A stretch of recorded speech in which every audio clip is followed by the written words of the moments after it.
Picking the wrong neighborhood could be an expensive mistake. You love the house, but if the wrong neighborhood just isn't right for your family, bad schools, lots of road noise, or even just a bad vibe, and you could regret the decision every single day. So how do you pick the perfect neighborhood for you and your family? Well, there's more to it than just price and location. Today I'm breaking down the top things that you need to look for and the red flags that you should avoid, and how to make sure that you're moving into the right area. So let's dive into it. Hey everyone, I'm Chad, your local Kenosha area realtor.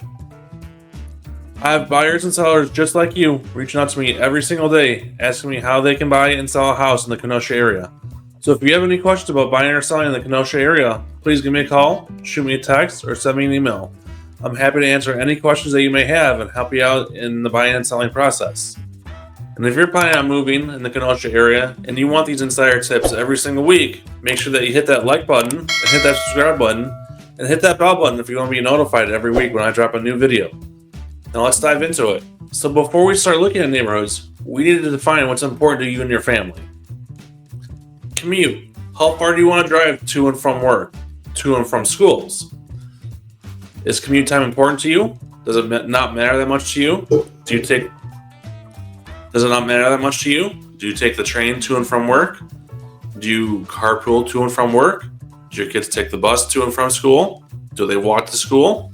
Does commute time just not matter that much to you? I don't know. That's a question we need to ask when we're looking at neighborhoods.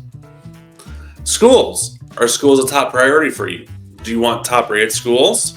Do your kids go to private school? So schools in the area don't really matter that much to you? Do you want to make sure that schools are really close to home so your kids can walk to and from school? Do you want to make sure that your kids have busing to and from school? A lot of schools here in Kenosha, especially if they go to a charter school, don't have busing. So you may have to drive your kids to and from school. So are schools a really important factor to you when you're buying in a neighborhood? That's something we'll have to look into. Safety. What kind of crime rate is acceptable to you? Kenosha, like any other city, has all kinds of different crime rates all throughout the city. There are different crime rate maps that you can Google online and look and see what kind of crime rate is acceptable to you. You know, if you go in one part of Kenosha, it may be a little bit safer than other areas. There may be higher crime rates than other areas of Kenosha.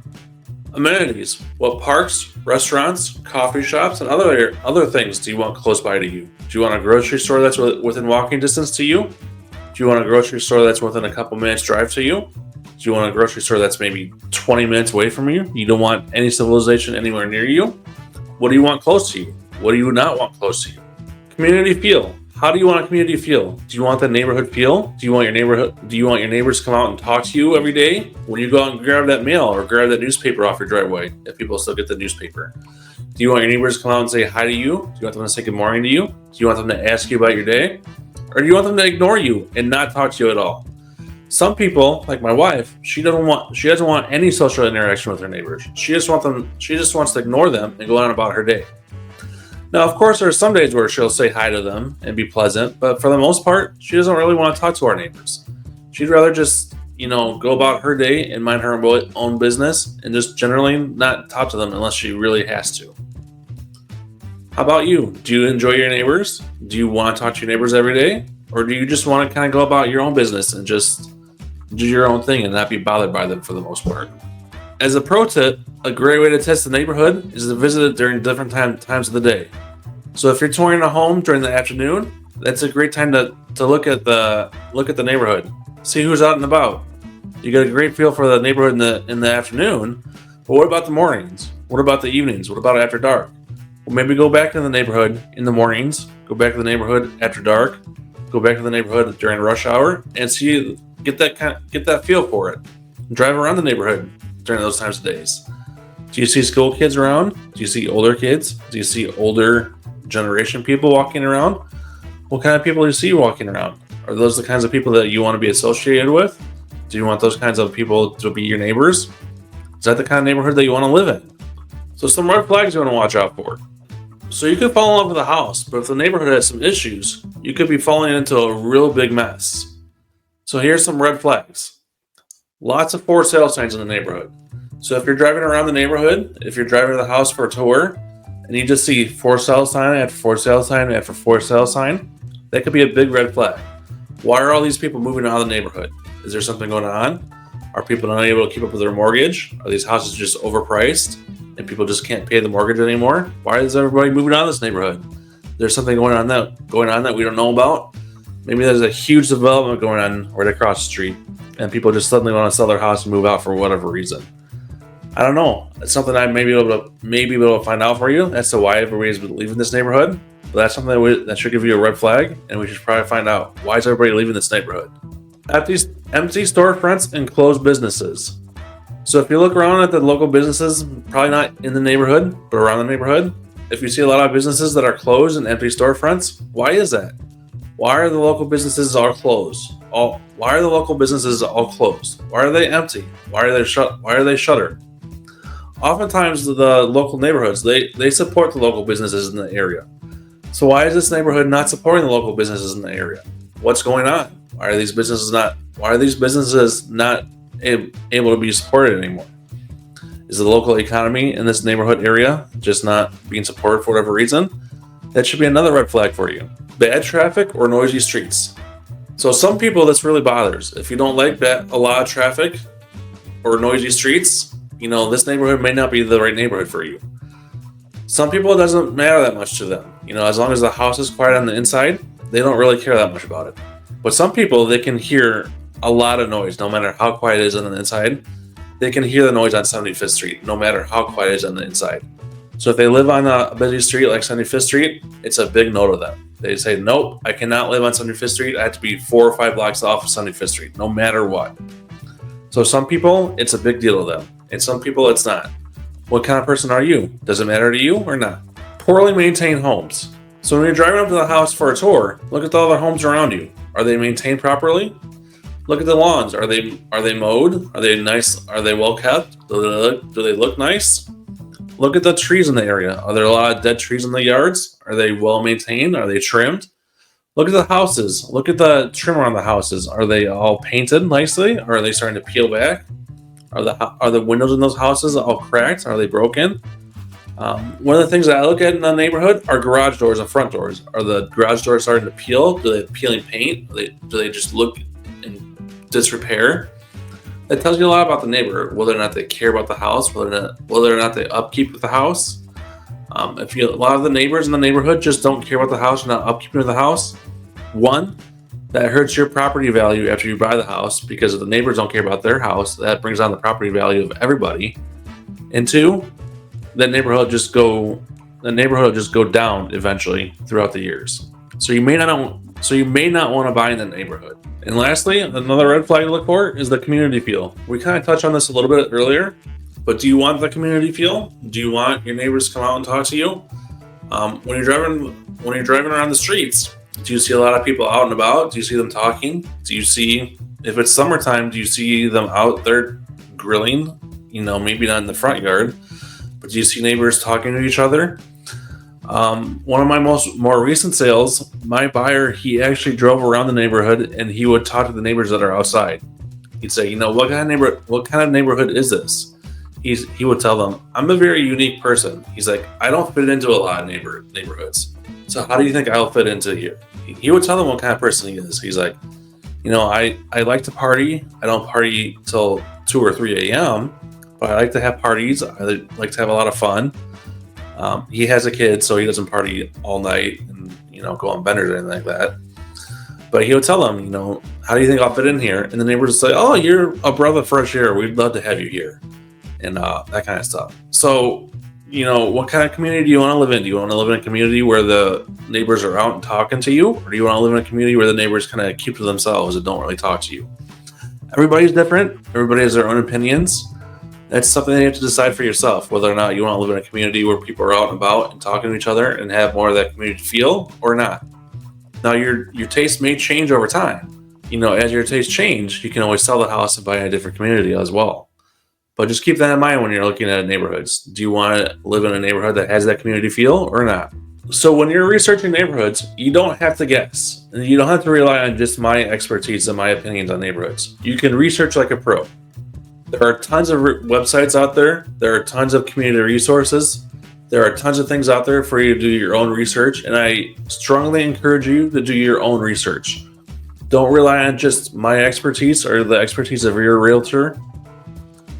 Don't rely on the expertise of your friends, your families, or the neighbors that you talk to. Please do your own research. Go to websites. For crime rates, check websites like Neighborhood Scout and City Data. They have really good data about crime rates in cities across the country. For school ratings, use greatschools.org to compare schools. You can compare schools head to head. You can compare cities. You can compare different neighborhood schools. For property trends, look at past home sales to see if prices are rising or dropping. I can send you data on that from the MLS, but you can also do your own research. Look at Realtor.com, Zillow, Redfin. Just look online at the online searches and see what home sales are doing. Are property values going up? Are they going down? Are they staying flat? What are property values doing? That tells you a lot about the neighborhood, whether or not it's an up and coming neighborhood or it's a neighborhood that people are kind of shying away from for whatever reason. Google Maps. So if you don't live in the area and you're moving here from out of town, but you still want a feel for the area, check out Google Maps and do a virtual tour that way. It's a great way to get a feel for the neighborhood. Now, I know that Google Maps sometimes is a little outdated. Maybe it's 6 months to a year to 2 years old, but it's still a great way to get a feel for the neighborhood and what it looks like.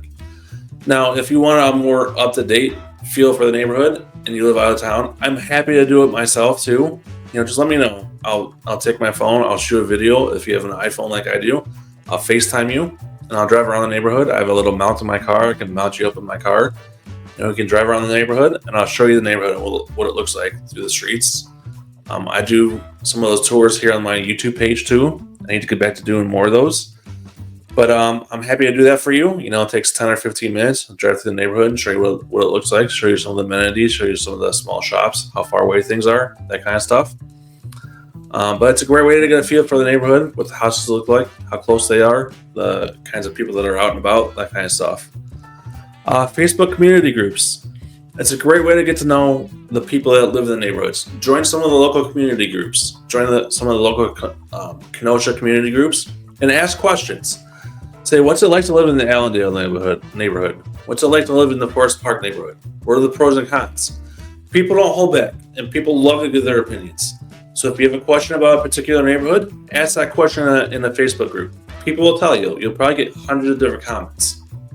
Some of them will be right, some will be wrong. They're all people's opinions, so take them with a grain of salt.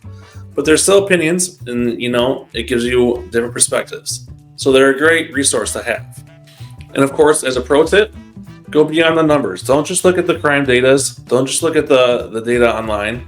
Walk the streets. Go to a local coffee shop near the neighborhood and talk to the people there. Ask them, do you live here in the neighborhood? Do you live in the area? What do you think? Do you like the area? How's the crime? Is it a high crime rate? Is it a low crime rate? Do you hear sirens all through the night? What do you think of the area? Is there local amenities? Are the city services good here? Tell me your honest opinion. How do you like the area? People will tell you. So once you've narrowed your search on a few neighborhoods that you really like, start touring like a local. Put on your local hat, put on your local clothes, and start blending in. So here's what you should do. Drive and walk around at different times of the day. Morning, noon, night, after dark, before dark, during rush hour, after rush hour. Get a feel for the different traffic patterns, the different local patterns. Visit a grocery store, coffee shop, and chat with the locals. Like I said last time. See what they think about the neighborhood. See what they think about the area, about the community. Get their feel for it.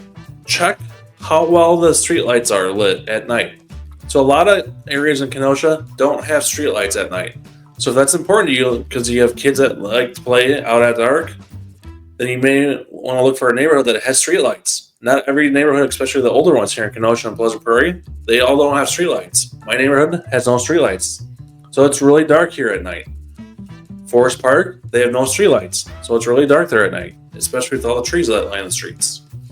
But some of the newer neighborhoods, they do have streetlights. It just depends on the neighborhood. So that's important to you. Drive through there at night and look and see how dark it is at night. See if they have streetlights. See if they have enough streetlights for you, if it's really well lit or not. Look at the traffic patterns, especially during rush hour. If you commute to work and you have to be there at a specific time, say you leave during rush hour, can you get in and out of the neighborhood okay? Or is it going to be really hard for you to get in and out of the neighborhood? Maybe you work during second shift and you have to leave at 3 o'clock or 5 o'clock to get to work. And that's right in the middle of rush hour. Is it going to be really hard for you to get out of the neighborhood because you have to take a left onto 75th Street and there's no light there? Maybe that's going to be an issue for you, and buying in that neighborhood just won't work for you. Then maybe we'll have to look at a different neighborhood. And again, see if the homes and the yards in the neighborhood are well maintained. That's really important, especially to your property value after you buy it in that neighborhood. Make sure that your neighbors actually care about their homes and yards. Make sure that they're going to maintain their home and yard and keep your property value up as well as their property value. We all want to make sure that our homes all sell for top dollar when we're ready to sell. Especially if there's no HOA in the neighborhood.